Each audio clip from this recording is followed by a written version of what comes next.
BHR ही संस्था आहे.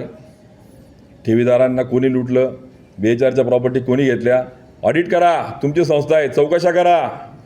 तुमचं सत्ता आहे, तुम्ही सगळं समोर आणा. उलट जर खोलात गेलो ना मी, यांना पळता भोई थोडी जामनेरच्या बाहेर निघू देणार नाही यांना मी, जर मी खोलात गेलो तर.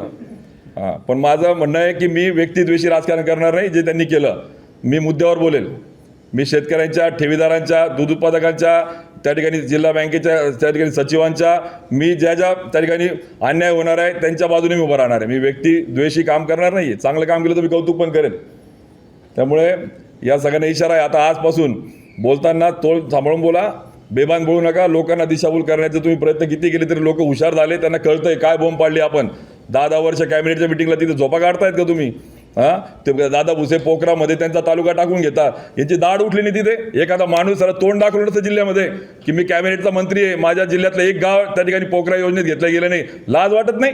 आणि वरून सांगता अजून कोणत्या तोंडाने शेतकऱ्यांपुढे जाताय तुम्ही? कोणत्या टोनाने मतं मागताय तुम्ही? पोखरामध्ये गाव नाही, इकडे ट्रॅक्टरचं अनुदान नाही, ठिबकचं अनुदान नाही, आणि मग काय तुम्ही करताय शेतकऱ्यांसाठी? म्हणजे हे सगळे पोकळवाचे शेतकरी. खरा माझा प्रामाणिक आहे तो पेटला आहे, त्याला कळतंय माझं कोण आणि माझा दुश्मन कोण आहे.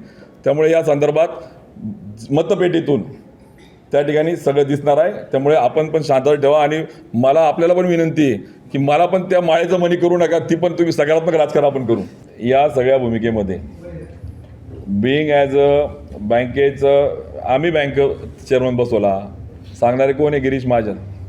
माझी सत्ता बँकेत आहे, सांगणारे कोण आहे? गिरीश महाजन. तर गिरीश महाजन साहेब, जसं आपण श्रेय घेतो, मी फोडले, मी निवडून नाही आणले, मी फोडले सांगतात ना, आनंद आहे.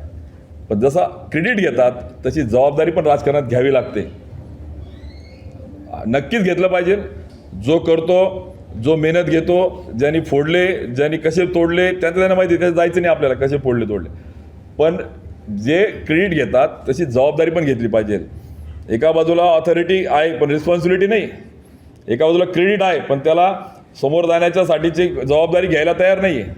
म्हणजे संस्था बंद पडतात. म्हणजे मी अजून पुढे जात नाही काही इतर संस्थेच्या ठिकाणी, जाईल मी टप्प्याटप्प्याने.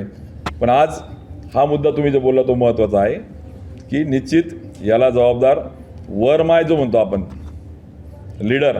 मी केडरला दोष नाही देत, मी लीडरला दोष देतो की लीडरची जबाबदारी आहे की ज्या पद्धतीने जिल्हा बँकेला आपण सत्ता बसवली तर शेतकऱ्यांना पण आपण उत्तरदायित्व आहे. ज्या पद्धतीने मी सांगतो की आम्ही चेअरमन आणि आम्ही सगळं मॅनेजमेंट घेऊन हे करतो, तर त्या लीडरची जबाबदारी आहे की त्या केडरकडनं काम नीट होतं आहे का नाही याची खात्री करणे. शेतकऱ्यांची पिळवणूक तर होत नाही आहे, सचिवांच्या रोजगारीवरती कुऱ्हाडता आणली जात नाही आहे, शेतकऱ्यांचं प्रोत्साहनपर अनुदान दिलं जात नाही, याला कोण जबाबदार आहे? पीक विम्याच्या शेतकऱ्यांचं प्रीमियम तिकडे सचिव सांगतोय, म्हणजे सचिव राज्य चालवत आहे का इथे लोकप्रतिनिधी राज्य चालवत आहेत?